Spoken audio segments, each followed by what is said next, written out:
C'est un plaisir de vous avoir avec nous sur TOTV Africa dans ce nouveau numéro de Gatingo. En crise avec le Bénin, le Niger prévoit désormais d'exporter son pétrole via le pipeline du Tchad. Cette possibilité d'utilisation du système de transport des hydrocarbures par le pipeline du Tchad a été évoquée lors du Conseil des ministres au Niger. Lamine Zeine, le Premier ministre, a indiqué que le 30 mai, une délégation tchadienne a visité Niamey en vue de la reprise des échanges pour faire passer le brut du Niger par le Tchad. Le gouvernement nigérien a alors décidé de former un comité pour réactiver les travaux nécessaires à cette collaboration. Un protocole d'accord bilatéral avait déjà été signé le 17 septembre 2012, approuvé par l'Assemblée nationale du Tchad le 1er juillet 2014 et promulgué le 21 juillet 2014. Il est à préciser que cette décision du Niger intervient au moment où la tension avec le Bénin est croissante.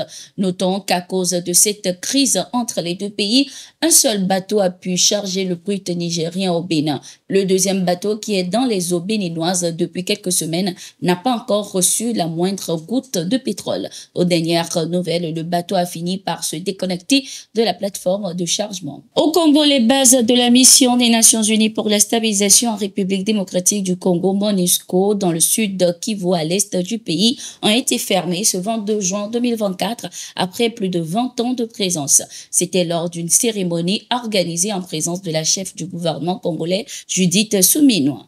La cérémonie a été également marquée par le transfert d'actifs d'une valeur de 10 millions de dollars aux autorités congolaises. La mission a remis aux forces armées de la République démocratique du Congo un héliport et une base à Rutamba, renforçant ainsi les capacités des institutions nationales. La MONUSCO a transféré aux autorités nationales cette base ainsi que 15 autres installations. Rappelons que la fermeture officielle du bureau de la MONUSCO dans la province du Sud Kivu fait suite au processus déclenché depuis janvier relatif au désengagement de la mission dans cette province. Ce retrait a été décidé en décembre dernier au Conseil de sécurité de l'Organisation des Nations Unies après des discussions avec le gouvernement congolais.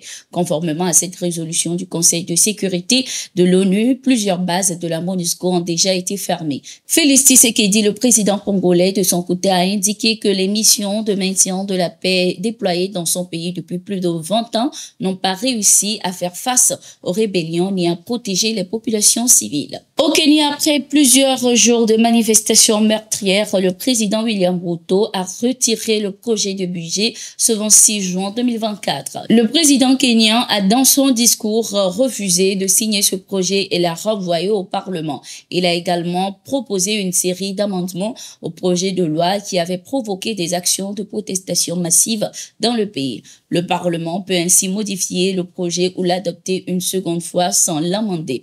Après avoir écouté attentivement le peuple kényan qui a dit haut et fort qu'il ne voulait rien avoir à faire avec ce projet de loi de finances 2024, je m'incline et je ne promulguerai pas le projet de loi de finances 2024 qui sera par conséquent retiré, a-t-il indiqué.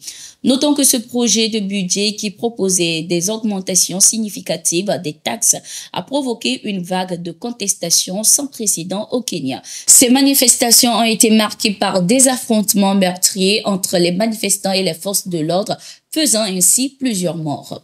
Dans son discours, William Ruto a également lancé un appel à une concertation nationale pour discuter de l'avenir économique du pays. Lors de sa visite au Burkina Faso, le colonel Assimi Goïta, président de transition du Mali, a échangé avec la communauté malienne à Ouagadougou. Le président de transition du Mali a abordé la situation actuelle du pays tout en soulignant les défis mais également les progrès réalisés depuis le début de la transition. Nous sommes à un tournant crucial de notre histoire nationale. La transition vise à restaurer la stabilité, renforcer la gouvernance et répondre aux aspirations légitimes du peuple malien pour un avenir meilleur, a-t-il déclaré. Lors de ce rendez-vous, le colonel Assimi Goïta a remercié ses ressortissants pour leur participation aux assises nationales de la refondation et au dialogue intermalien pour la paix et la réconciliation ainsi qu'au référendum. La communauté malienne vivant au Burkina Faso, représentée par des associations, a exprimé sa sa gratitude pour cette rencontre franche et constructive.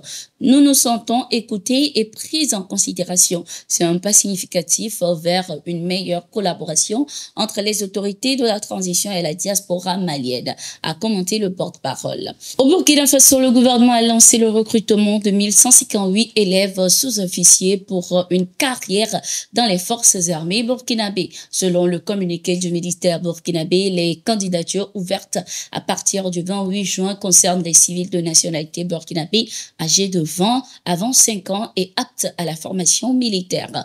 Le communiqué indique que les candidats seront soumis à des épreuves en mathématiques, en français et en culture générale avant des tests médicaux d'aptitude. Depuis plusieurs années déjà, le Burkina Faso est engagé dans une lutte pour sa souveraineté. Il renforce régulièrement ici ses équipements et ses effectifs militaires et offre des formations aux civils sur des valeurs du patriotisme.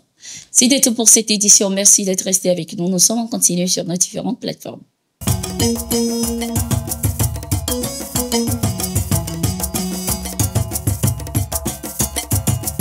Thank you.